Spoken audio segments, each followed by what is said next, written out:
Some of us were taught that being a good person means never disappointing anyone. But what happens when keeping everyone else comfortable requires you to disappear? Welcome back to Real Talk. I'm Dr. Asha. This is where we have conversations that most of us want to probably avoid, but deeply need to have. In our last episode, Whose Voice Is That? We talked about finding your voice. We explored how easy it is to confuse your own thoughts, your own voice, with voices of your family, your culture, society, your teacher, whoever it may be, your partner, even the expectations of people who are no longer in your life. We asked an important question when you hear the voice in your head telling you who you should be, what you should do, and how you should live. Is it actually your voice? Today, I want to continue that conversation. Finding that voice is one aspect. Using that voice when someone might be disappointed is another. It is really possible to know what you want and still be afraid to say it. How many of you out there can relate to that?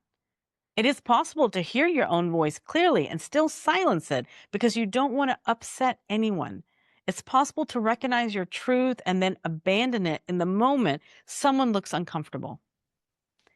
That that's what people pleasing looks like. That's where it begins, and it begins to cost us more than what we realize. People pleasing is often described as being overly nice, overly helpful, and unable to say no. But it can go much deeper than that. Sometimes people pleasing is a habit of leaving yourself out of your own decisions, taking yourself out of the equations. You ask everyone what they think, but you do not ask yourself. You don't check in with yourself.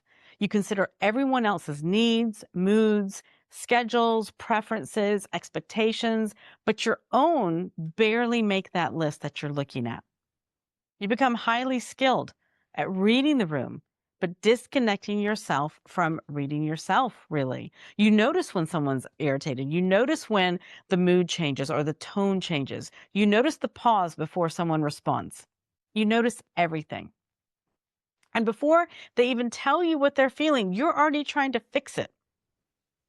You explain more, you apologize quickly, you offer something, you give, you change your plans, you change your answer. Sometimes you'll even change your personality. Not because you're dishonest, but because somewhere along the way you learned that acceptance could disappear if you become inconvenient. Many people pleasers are not weak. They are highly aware and observant. They're sensitive to shifts in emotion.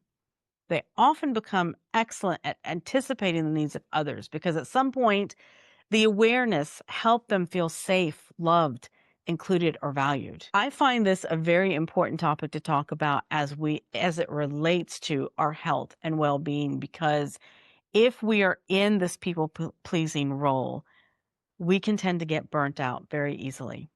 We can tend to have a lot of unexplained tiredness and exhaustion.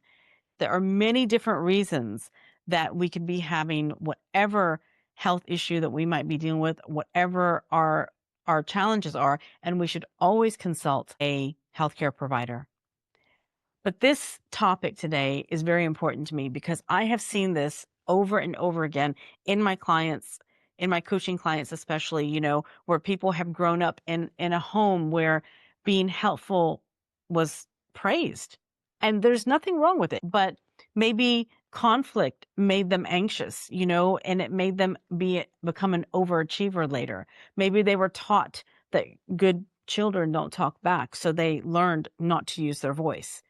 Maybe you were praised for being mature, easygoing, responsible, selfless, quiet, and maybe you became the adult that doesn't cause any problems and the reliable one, the one that is calm all the time, the one who understands, the one who is well adjusted, the one who forgives first, the one that says it's okay even when it's not. And people may have loved this version of you, but did you? And that's the difficult question. Because there's nothing wrong with being kind. Absolutely. There's nothing wrong with helping other people either. I mean, nothing wrong with compromise. The problem begins when kindness requires self-erasure, where you get into self-neglect, when helping becomes true self-neglect. when compromise always moves in one direction, when you're the only person expected to understand. That is not kindness. That's a pattern. And these patterns can become so familiar and start to feel like your personality. You may say, oh, this is just who I am. I'm a giver. I don't like conflict. I just want everyone to be happy. But let me ask you something. Is everyone's happiness your responsibility? Now, you may say yes to that question, and that's fine. But if everyone is happy except you, is that really being successful? Is that being well? Is that being healthy? People pleasing can look very responsible from the outside. You show up, you help, you support, you respond, you make things easier, you avoid making demands. But internally, something else may be going on. You may feel unseen. You may feel resentful. You may fantasize about being left alone, not because you dislike people. Maybe you do. I don't know. But because being around them requires so much performance. I know myself personally, I have definitely experienced this where it just feels so exhausting. And you may feel guilty for having needs. You may struggle to make simple decisions without checking with everyone else first. You may say yes and immediately regret it. You may say no and spend the rest of your days, replaying that conversation, wondering if you should have said no. You know, you don't simply have to say, I cannot do that. You provide a history, you provide context, you provide alternate options. There's so many ways that you can do this. And even after all of that, if you still wonder if you're being selfish, that is not the boundary because the boundary was wrong. Okay. Your nervous system has associated disapproval with danger. And remember, the nervous system's job is to keep us safe. Disappointing someone does not just feel uncomfortable, it can feel threatening, it can feel like rejection, it can feel like abandonment, and it can feel like you're risking the relationship. So you choose what appears to feel safer. You abandon yourself first. You apologize before they accuse you of being difficult. You shrink yourself. You shrink your requests before they can reject it. You silence your opinion. And over time, this creates a painful question. If people only know the version of you that never disappoints them, do they actually know you? I have advised many clients to do this because people pleasing can create relationships where you are appreciated for what you provide, but not truly known for who you are. People may know you for your helpfulness, your reliability, your patience, your generosity, but do they know your limits? Do they know your preferences? Do they know what hurts you? Do they know what you think? How you really think? When you're tired, when you need support? Or have you trained everyone to believe that you need nothing? Sometimes we become angry with people for not noticing our needs while working very hard to hide them. So we say they should know. But how would they know if we keep on saying that we're fine? How would they know when we keep volunteering? We keep, smiling. We keep accepting behavior that quietly hurts us. People cannot read our minds, just like we can't read other people's minds.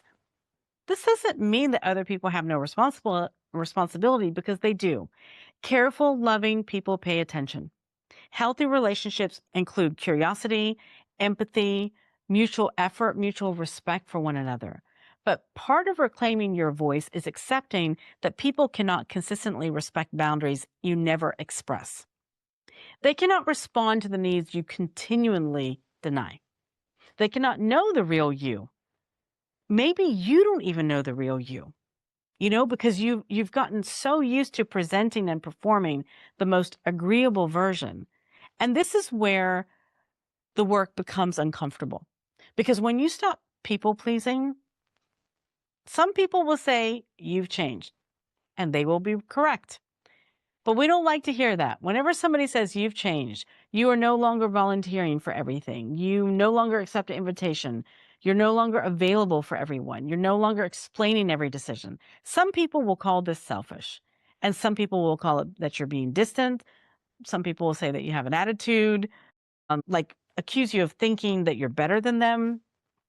But often, What they're really noticing is that the old arrangement is not working. It no longer works. And they were comfortable when you had no limits.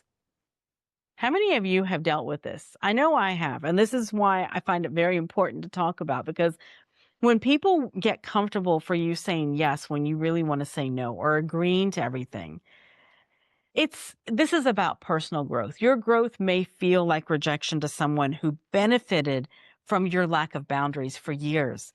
And that does not automatically mean that you're doing something wrong. It may mean that relationship is being asked to become more honest. Your relationship is actually changing with yourself, but also with that other person. And honesty changes relationships. Sometimes it strengthens them, sometimes it exposes them. It's interesting whenever you voice that, actually, and you share that with people, because sometimes people will be like, great, how can I support you? And other people will start to realize that they're not going to benefit from you.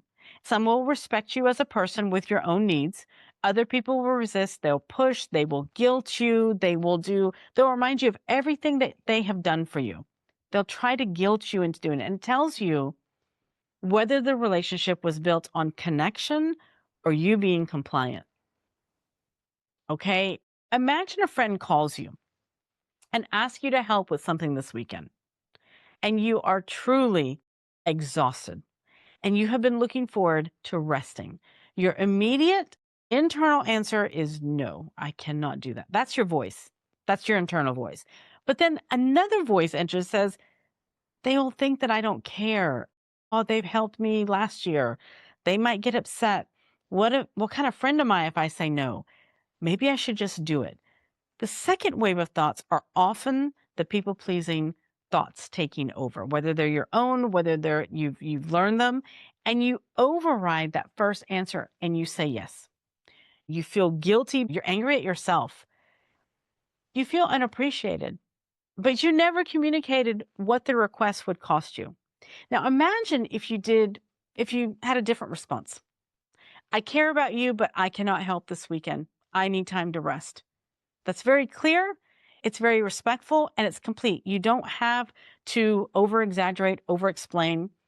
Exhaustion is serious enough. There's no dramatic excuse needed. A boundary is not a punishment. It's information. It tells people what you can do, what you cannot do, what you'll accept, what you won't accept, what you need in order to remain in the relationship without losing yourself. And that's very important. The goal is not to become cold and not to stop caring. Not at all. Be generous. Be generous by choice, not by fear.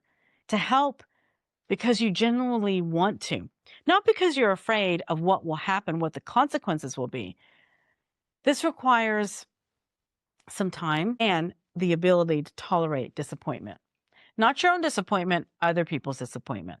They may not understand you. They may really wish that you choose differently. But you can survive that. You can survive learning how to deal with disappointment. You care about someone else's feelings without making those feelings your instructions for your life. Okay? You can care about someone, but you don't have to make it rule your life. Their disappointment is not always proof that what you did was a wrong decision. You may need the rest. You may need to protect yourself. Say things like, hey, I'll get back to you. Pause before you give an answer. Notice what's in your body. Before you say yes, ask yourself, does my body feel open or does it feel tense? Do I feel willing or do I feel trapped? Am I choosing this because I want to or because I'm afraid of someone else's reaction?